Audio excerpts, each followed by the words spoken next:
আনন্দে থাকুন রানীপুরী, আনন্দে থাকুন। আনন্দে থাকো ভয় ভয় পড়ি, আনন্দে থাকো ছল ছল পড়ি। আমাদের কেন ডেকে পাঠিয়েছেন রানীপুরী? সৎ এবং ভালো মানুষদের রক্ষা করার জন্য সব সময় দেবদূতরা তাদের সঙ্গে থাকে। হ্যাঁ রানীপুরী। পৃথিবী লোকের সৎ এবং ভালো মানুষদের রক্ষা করার জন্য একজন পরীকে আমরা পাঠিয়েছি। তোমাদেরকেও একটা পরিবারকে রক্ষা করার জন্য পাঠিয়েছিলাম। হ্যাঁ রানীপুরী। ওটা 7 জন সৎ লোকের পরিবার। খুব কম জায়গায় আছে যেখানে 7 জন সত্যি কথা বলার লোক একসঙ্গে পাওয়া যায়। এদেরকে রক্ষা করার জন্যই তোমরা পৃথিবী লোকে গেছিলে না? তাহলে তোমরা থাকতে ওই ছোট্ট মেয়েটা আমাকে ডাকলো কেন?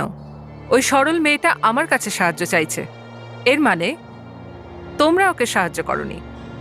কেন ভয় ভয় পড়ি? জানি না রানীপুরী,